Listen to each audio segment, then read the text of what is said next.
We're listening to My Kind of Party on the way here to the venue. It's Cadillac Dallas Tug and Kicks Country Star and Georgia boy Jason Aldean. And cut one pops up. And I want to know if it's my truck or if I got a bootleg or one from Japan or something. On the RDS listing, the Trek listing, when it pops up in the truck, rather than fly over states, it says fly over town. I think you got a bad system in your truck, man. It's a Carl Black GMC, Jason Aldean. I can promise you that that's not the case. Maybe they had a recall. I don't know. Okay. I was just curious. I don't know. You flagged it, Tug, actually, and I was just curious if there was, I don't know what could have happened. But well, you just think maybe, during the recording process, they're like, hey, let's change it to fly over states instead of fly over town. And they weren't going to pay for the ones that had already been pressed, and they were like, hell, just send them to Walmart. Somebody will buy them. That's probably what happened. Okay, yeah, absolutely. Good enough. Another stop that we made on the way here was to Dick's Sporting Goods. And so we walk into Dick's, and he goes to the baseball section, and he starts to pick up these Louisville Sluggers. And I said, Tug, why are we getting Louisville Sluggers? And he says, did you not see the Jason Aldean GAC day jobs? And I said, you know what, I didn't. So here we are with some Louisville Sluggers that were priced at $24.99, by the way, I'd like to point out. I don't know who I take my receipt to. Do you have someone that handles the books? Let me tell you something. Nobody. Who handles the books on the tour? If you don't mind, I'd like to see them. Some sort of reimbursement. I'd like to see them before I head back to the truck after the show. Just hand that to me. I'll make sure they get it. Make sure they get it. As he pushes it over across the counter. We got some Georgia stuff too. Some Georgia stuff too. We'll have you sign if you don't mind. That we'll give away here in just a little bit. I read a story this morning about you. We're talking about the fact the girls wouldn't pay you any attention if you were just a regular, like worked at the Steak and Shake.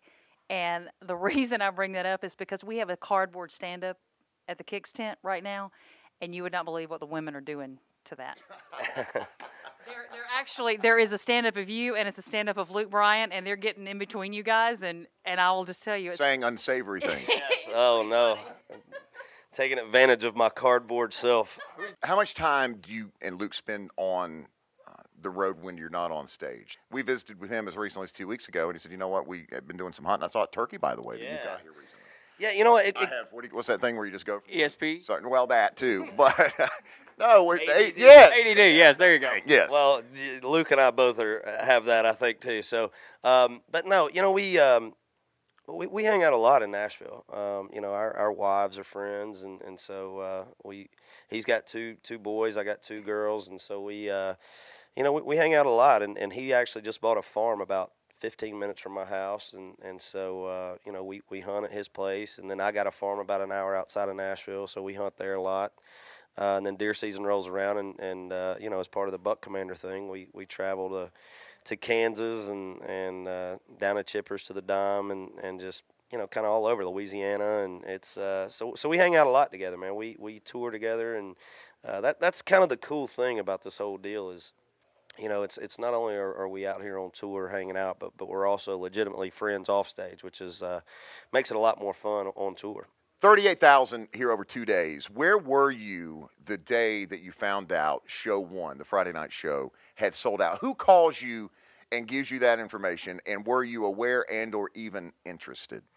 Well, yeah, I mean, obviously I was interested. This is this is my home territory. So this was a show that we kind of had flagged for a while, and we'd never done two shows in one city before. So back-to-back nights. So I was pretty anxious to see when the first show went on sale, how it was going to do, because we were already kind of gearing up to get ready for another show if it did sell out pretty quick, and so I got the call literally 30 minutes after the show went on sale, and they said your first show in Atlanta just sold out in 4 minutes, so we're getting ready to put the second one up too. So it was to have our first two-night show be here in my backyard, man, was pretty special. How about a message directly for those fans that have been with you here in Georgia since the beginning?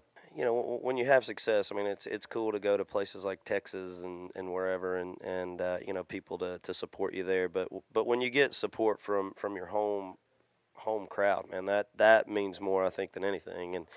And we've had fans that have that probably weren't aware of us until 2005 when Hicktown kind of hit the scene, and You know, but we also got people that still show up to the shows that watched me back in the Jason Aldean Young Guns days, and we were playing clubs and, you know, all around here in McDonough and here in Atlanta. So to those people, you know, I mean, I don't really know what else to say other than just thank you. You know, it's been a hell of a ride over the last few years, and you know, it's cool to have support, but when you have it from your hometown people, man, that means more than anything.